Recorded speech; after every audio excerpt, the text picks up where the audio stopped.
also said in that interview that Sean Payton is his favorite coach. So, and I see why. They're very close. All right, Mina, do you like what you saw from the Broncos offense last night?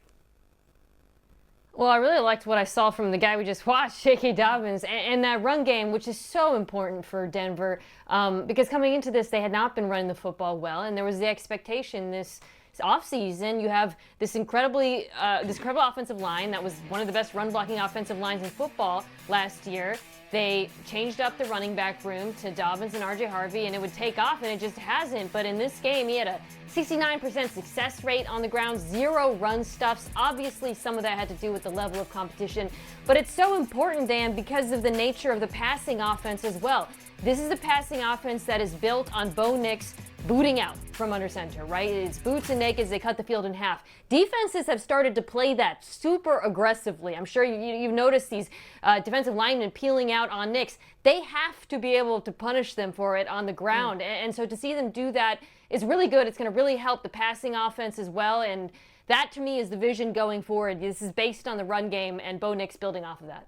Yeah, the good stuff last night was that run game. The good stuff was Bo Nix. His feet looked a lot more calm than it had for a couple times, or at least early in games this season. I thought the 4x1 stuff that they got to last night was really good, and the different things they did out of it. Sometimes these teams run 4x1 and they're running the same play over and over and over again. You saw a gap scheme. You saw a little bit of a keeper for their offense. You saw RPO. So I liked some of their 4x1 stuff. I really did. That being said, I also didn't love the pass protection. I thought that the pass protection against a pass rush that's not very good was a little too leaky. It was leaky in week 3. It was leaky again in week 4.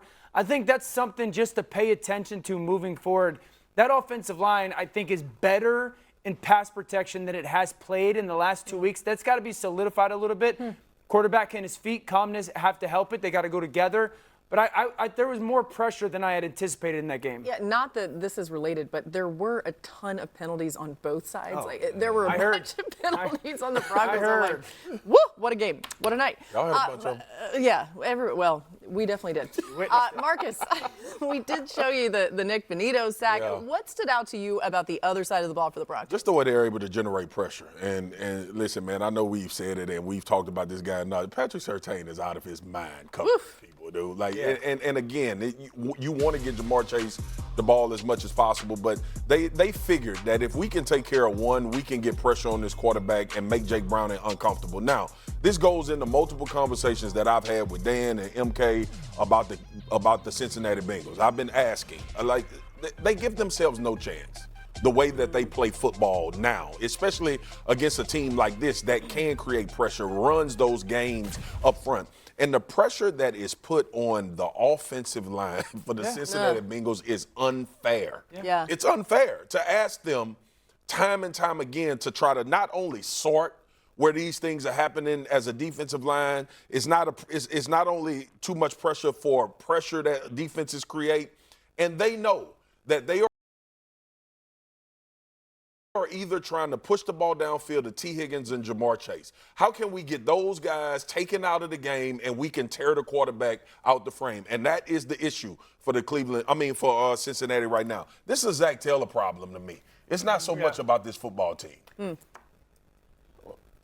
You mentioned Surtain. I just want to take a minute to shout out Riley Moss, his partner at quarterback, because their entire game plan was let's just throw fades at T. Higgins and see if he comes down with any of them against Riley Moss. Early. And I thought he held his own in this one. I mean, T's got like four inches of height on him, and he gets targeted a lot. That's the misfortune of playing opposite Patrick Surtain.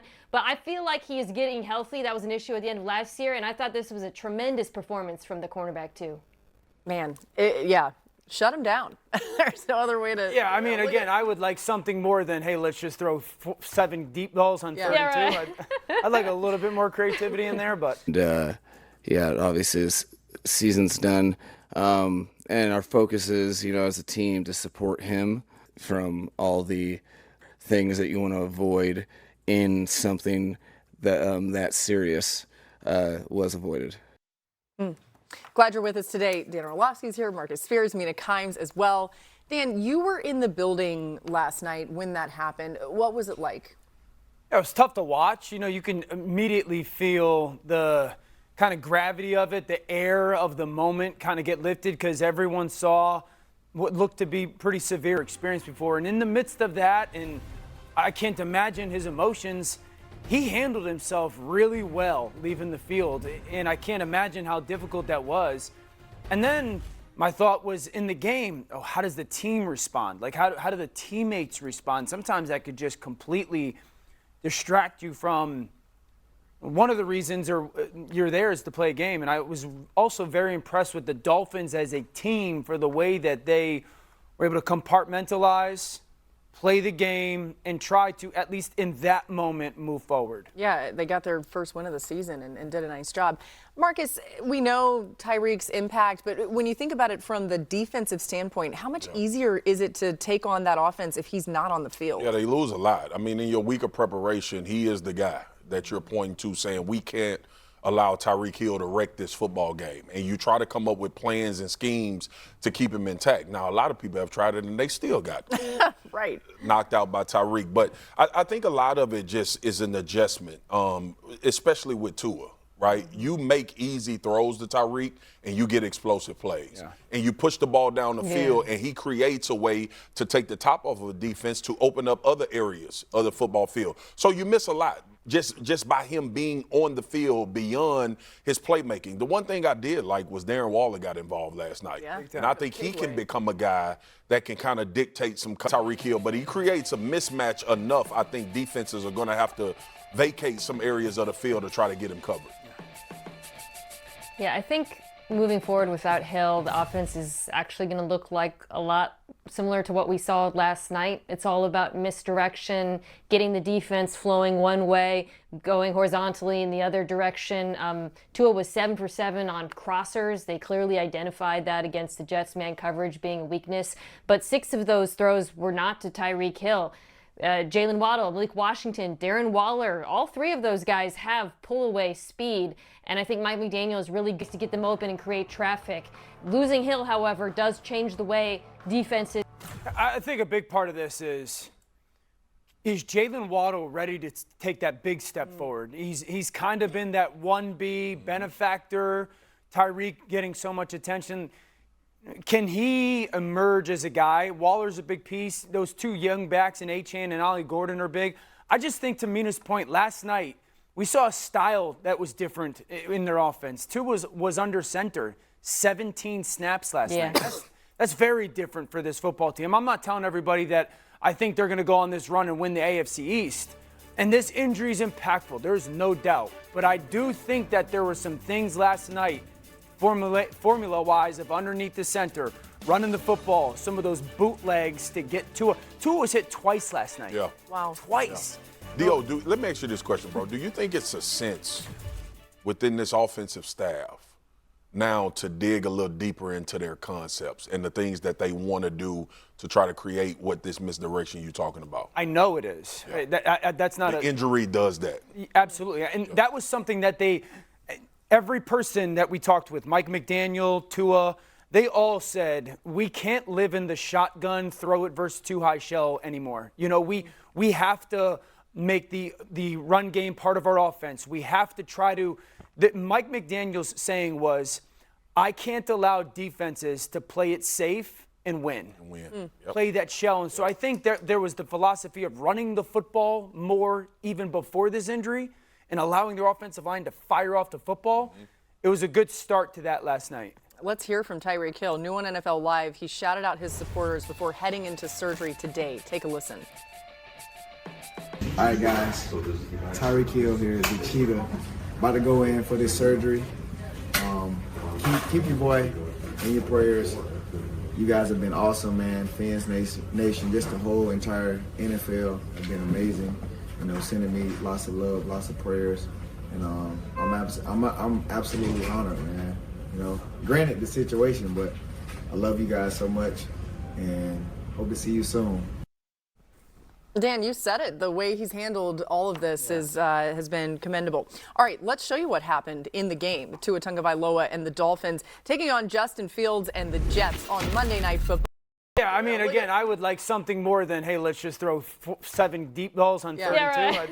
I'd like a little bit more creativity in there, but Let's keep an eye on it. Again, Joe Burrow's out for 3 months-ish. We're waiting to find out exactly how much. All right, we're just getting started here on NFL Live. Xavier Worthy's return lit up KC's offense, but is it his speed or the trust he's earned that's making the difference? We're going to tell you all the details there. Plus, Jacksonville's surprising 3-1 start has us asking how they turn things around so quickly. Dan says it all starts with the Jags putting the D back in Duval. I wasn't going to do it like Liam Cohen did. Oh, but you did, so. How did that guy also then go try and throw hands at Robert Saleh? I don't know. We need to get some details on that. What happened? Well, it's because people ain't. 3-1 start to the season. And a lot of it has had to do with the defense, okay? In the last 50 seasons, there have been 2 defenses to start a season with 4 straight games forcing at least 3 turnovers, including 2 interceptions. One is this year's Jaguars. The other is the 1996 Packers, who did it in 6 straight games to start their Super Bowl winning season. Dan, why has Jacksonville defense been so successful so far this season? Outside of those turnovers, I think 3 things. Number 1, Jordan Lewis. His addition to their defense and playing the nickel has been a big deal. His understanding of run concepts, how he can get skinny or underneath blocks and make tackles, been a big deal. Number 2, they got heavy-handed defensive ends. Josh Hines, Allens, and Travon Walker, those dudes set the edge. You're not getting the ball to the perimeter much in their run game. They are sticking that hand out and keeping their outside arm free. And then gap integrity. This is called the pirate stunt with that defensive line. But then somebody's got to keep the ball inside, and those backers got to fit it the right way with that inside shoulder and a scrape over the top. I know that the turnovers, maybe not as roller coaster ridey. You're not going to get that many to bank on, but I do think that there's been an improvement with how they're playing the fundamentals of their defense, and they fly around and hit you. Roller coaster ridey. I like that one. Roller coaster ride. It's good. Let's go to Kansas City. Their next opponent. Thank you. To the Chiefs offense. They got a much-needed boost with the return of Xavier Worthy this past week. Here's Patrick Mahomes on just how much it meant to their offense. Yeah, he's just so explosive. I mean, you just see it when you get the football in his hands, man. It just makes the defenses have to adjust, and when they adjust, it's like he gets so much attention on him. Other guys can make plays happen, and so just having him out there, not only for his physical ability, but just the morale of the room, I thought it was huge. Marcus, what stood out to you most in his return? Touches for Xavier Worthy and how explosive he was, no matter how you wanted to get him the ball. I think he's evolving as a route runner as well. That was one of the things coming out of college, creating some separation, learning how to use all of the leverage that he's starting to create. He was phenomenal in this football game. He showed a repertoire of things that he can do in order to make this offense better, and here it is with the Kansas City Chiefs. They're going to get Rashee Rice back healthy. Yep. Xavier Worthy, Marquise is out there now, and now this team is starting to look very familiar. Also, changing some things conceptually. I got to give D.O. credit, as much as I hate it, for talking about what they needed to do offensively, but you saw them get to some of that, having that speed demon back out there on the football field. I like that the fist bump happened in his shot, but then we went to yours. And, Good job, man. And I had to look Yeah. Wait, put them together. There's a difference in the fist size. Where is it? Okay. Oh, there we go. All right. Sorry, Tim. We're killing our director. All right. The Falcons came alive with some big plays in their 34-27 win over the Commanders. Michael Penix Jr. averaged 12 yards per pass attempt on Sunday, the highest mark by a quarterback with at least 20 attempts in a game this season. It's actually the 3rd highest by a Falcons QB in a game going back to 2000, trailing 2 Matt Ryan performances in 2016. Ryan won MVP and took Atlanta to the Super Bowl that season. Mina, what was the biggest difference in this Falcons offense on Sunday?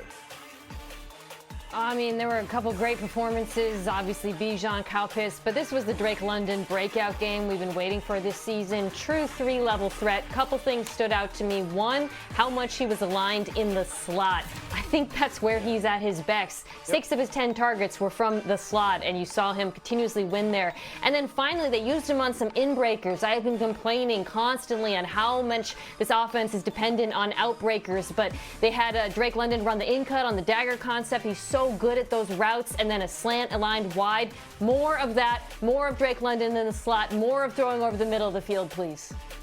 I think you tweeted about this, didn't you? Did everyone in tweet? Atlanta hates me.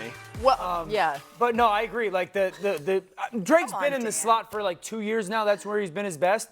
I thought Bijan was insane as well. Bijan had 3 or 4. He was great blocking. You know, Drake London's willingness to be a blocker. Oh, this is so true. Yeah, was outstanding. I also Really think good. just like Bijan's ability to break tackles, man. Like, it's not like Bijan breaks a tackle and it goes for 2 or 3 more yards.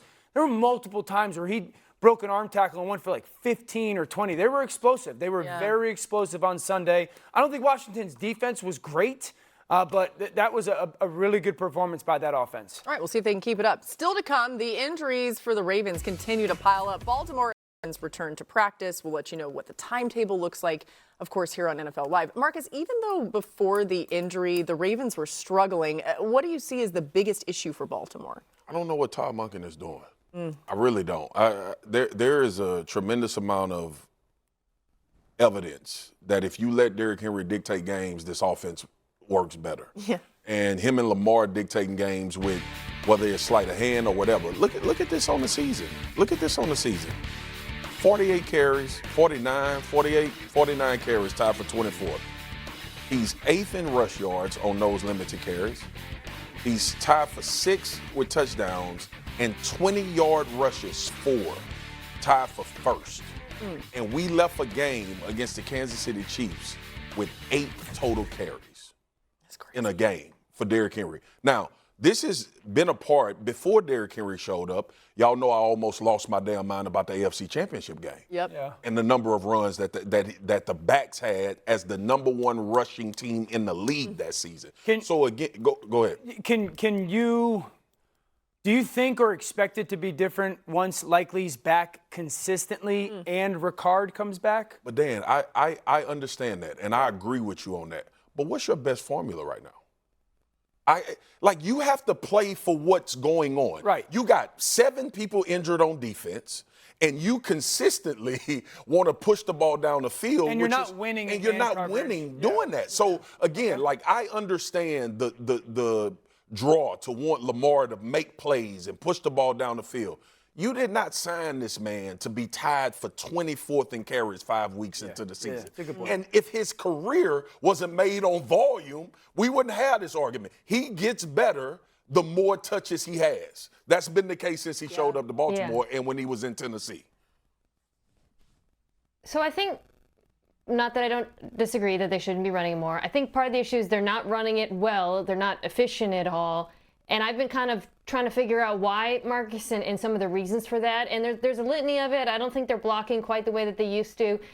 I think the Ricard absence is huge. The more I went back and watched some of those runs, and it not only is it big in the run game, but I also think it's affecting their passing game, not as a pass catcher, but going back last year when they had Ricard on the field, so when they were in 20, 21, 22 personnel, 2 backs, they had a 69% play action rate. If you're looking at this offense now and you're wondering why aren't they play actioning as much as they used to, and this was the case in the Chiefs game even before it got out of hand, I really think they usually get to a lot of their play action concepts with Ricard on the field. And it seems like removing him from this formula has sort of gotten them all out of sorts with their personnel groupings and their tendencies out of it. And I say that not to say that it's not fixable. It is. It just feels like they have to alter their offense now and accept that they live in a new reality without having 2 running backs on the field the way they did in the last few years. Yeah, man. By the way, Ricard, they're still kind of saying week to week. There's no clear timetable on his return. Dan, on the other side of the ball, there's lots of concerns for the Ravens defense. The injuries are a major piece of this, but what does the tape show you? This is probably the most head-scratching team through 4 weeks in the NFL on both sides, and I would say defensively, the amount of blown coverages or people out of position is just jarring. You're playing man coverage up top. They run 2x2 RPO in Kansas City. Everyone kind of knows that's the case. Both linebackers fire. There's nowhere anyone remotely close to that slant. This is the one that blew my mind. Down in the red zone, they're in man coverage. No one's even remotely close to covering the back. Both linebackers are just standing in the middle of the field. That's a completely blown coverage on 3rd down, but it's man. This is one Thornton, speed guy at the number 3 down the seam. There's a linebacker. Either you carry him or Kyle Hamilton, who has no one pushing vertical at the bottom of the screen, knows he has to close significantly sooner. And for a team that is, in many ways, like so experienced, so veteran-laden, the amount of times that I say blown coverage or out of position or poor communication or late to your responsibility, that's why it's so head-scratching that this group that is as talented and as experienced and as kind of the reality of expectation to consistently beat yourself is very odd to see from that organization. The Ravens now have a 47% chance to win the AFC North, according to ESPN Analytics. It was a 67% chance after week 2, but the analytics take into consideration some of the things that are going on here and the way they've looked. All right, let's get to some top stories here as we carry on. Tyreek Hill tore ligaments in his dislocated knee during last night's win over the Jets. Our Adam Schefter spoke to his agent, Drew Rosenhaus, who said today's surgery went well. So what's next? Rosenhaus said it's about rehab and he will play next season. The realistic goal is the start of the season. It's interesting. Wow. All right, J.J. McCarthy could return to practice for the Vikings as early as this week. That, according to head coach Kevin O'Connell today. McCarthy, of course, suffered a high ankle sprain in the team's Week 2 loss to the Falcons. The Vikings play the Browns in London this week before a bye in Week 6. Their offensive line better get healthy because the interior part of that group is poor. Goodness. Hey, to San Francisco next. Brock Purdy missed practice on Monday. GM John Lynch was on the radio today, said they will take every precaution to make sure Purdy is all right. Neither Purdy or Ricky Pearsall practiced today as the team gets ready to play in L.A. against the Rams on Thursday night. That's all of the latest. There's my camera. Hello. All the news that you need to know about, and we've got more coming your way on NFL Live coming up. Tampa Bay fell flat out of the gate again. They snuck up on it. Well, then I thought I turned, and then it still wasn't that. I was still wrong. Hey, someone here thinks the Bucs need to get the run game going early and often. Next, it's better if I just don't look at the camera and I'm looking at you. And I never know what camera's on. I'm awful at it. Yes, you do. You're like, give me a close Jags on Sunday. Mina, what went wrong for San Francisco? Well, Brock Purdy turning over the ball is a big part of this, but I'm going to go to the other side of the ball. We wanted to see how this pass rush looked without Nick Bosa. Not great so far. Unfortunately, Trevor Lawrence was rarely pressured in this one. 0 sacks, 0 quarterback hits. The only Niners pass rusher who had more than one pressure was Bryce Huff. None of the defensive tackles registered a pressure. This is going to be a problem for them moving forward. The Jags' offensive line is much improved, but it is not that much improved to the point where none of the Niners pass rushers can make any difference at all. Let's go to Tennessee, where the Titans were shut out on Sunday by the Texans. And after the game, quarterback Cam Ward had a very blunt assessment on their 0-4 start. Take a listen. I mean, we keeping the buck right now, we ass. So we 0-4. We have, at this point, we got nothing to lose. We dropped a quarter of our games, and we've yet to do anything. I love him. Marcus, what do you think of hearing that from Cam Ward? First step to recovery is that means you have a problem. And Cam Ward is right. This offensive line, I thought, with Bill Callahan coming over, was going to be better. He's been hit more than anybody in this league. Some of that is just trying to extend plays and find people downfield. And then, too, like in the preseason, y'all remember him and Calvin really looked like it was going to be a problem. Yeah. He can't get anything going offensively. He's not being protected well, and the run game is not effective at all. It's a bad recipe for a rookie quarterback. And in Cam's mind, just like you talked about in his evaluation out of college, Dio, he wants to make plays. So it's going to be extended when he's trying to find somebody downfield. I think this offense right now, identity-wise, is in crisis. Ooh. All right. Hey, let's go to Las Vegas, where the Raiders lose 25-24 to the Bears after Josh Blackwell blocks a 54-yard field goal attempt by Daniel Carlson. Dan, Blackwell had gotten some intel from his teammate, long snapper Scott Daly, on a tendency that he spotted. You spent some time watching that Raiders field goal unit. What went wrong on that play? Yeah, I think that there were some tells on the timing of the snap. These are all the extra points and field goals throughout the game. You see the flash of the hand from the holder, ball gets snapped. Flash of the hand from the holder, ball gets snapped. This is every kick that the Raiders had lined up to against. Flash of the hand, ball gets snapped. And so I think that the Chicago Bears special teams unit just started to get tells on the timing of the snap and when it was going to actually happen. They almost get it there.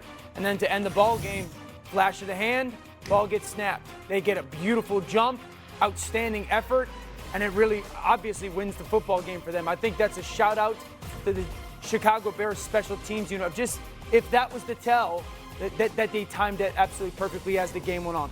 Smart of the long snapper there, too, to call it out. All right, let's go to Tampa, where the Bucs' perfect season has come to an end after losing 31-25 to the defending champions Sunday.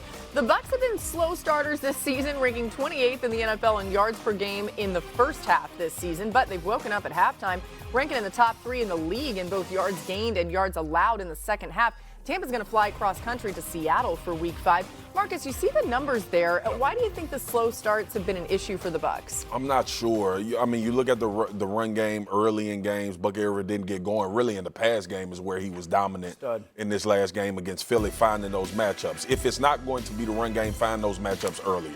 This team has had to be the cardiac kids for the 4 games that they played and almost worked themselves back into an opportunity again to have a chance to win the football game. But they have to figure out a formula to get Bucky. Look, Egbuka on the scene, obviously Mike being out with the hamstring. Bucky Irvin is the key driver to what you do from an offensive standpoint as far as touches and trying to get him to be dominant. Do it a little bit early. If that is the passing game, let's find ways to get him out in space so he can create. The dude is a phenomenal football player, and he can impact the game beyond being in the backfield. So do it earlier. Yeah, they can't run the ball the way they did last year. They were 5th in rushing success rate last year, 23rd this year. And watching back some of those failed runs, it's the offensive line. This is, to me, is where the injuries are showing up, right? Luke Goedeke, their right tackle, I hope I said his name right, has been out. Tristan Wirfs came back from injury. Cody Mauch has been out. And they're still trying to run the same stuff. It's a lot of counter. But when you go back and you watch them against these Eagles, especially the 6-1 fronts that they run, they're just not displacing any bodies on those gap runs. And Bucky's having to bounce runs. And everything starts with that run game for them. So for me, this is really just about the offensive line getting healthy to resume that. It's not a schematic thing. It's not about the backs. I think once their offensive line is healthier, they can get back to running the ball the way they did last season. Yeah, I would say in this game particularly, they were just a bad matchup against Philly because they were down their receivers. Because everyone knows the weakness in Philly's defense is trying to get to really corner 3, right? Yep. But that means you got to play in like 11 personnel, and you got to have those 3 wide receivers on the field. With some of the injuries, you're only in really 12 personnel, 1 back, 2 tight ends, and so then you're really only seeing Cooper DeJean and Quinyon Mitchell at the corner position. So I think that's one of the things that stands out about the game is like you're trying to find that matchup to that cornerback 3, but Mitchell and DeJean are on your wide receiver 1 and wide receiver 2. Yeah. I think that's also something to pay attention to moving forward with Philly's defense is I want to get them in nickel, at least with that outside corner not being DeJean. But I also don't want to live in 11 personnel versus their defense. I think that's kind of if they had their full house of wide receivers, I think they would have had the more matchup success. They exploited a little bit. Yeah, they just didn't match up because of the injuries well against those 2 corners. I think you can make the case that those 2 corners, at least from an offensive perspective, I think they're playing as good as any corners in the NFL. Both of them. Yeah, they're stacked, the Eagles. They can cover, man. To your point, the Rams were the only one that could exploit it.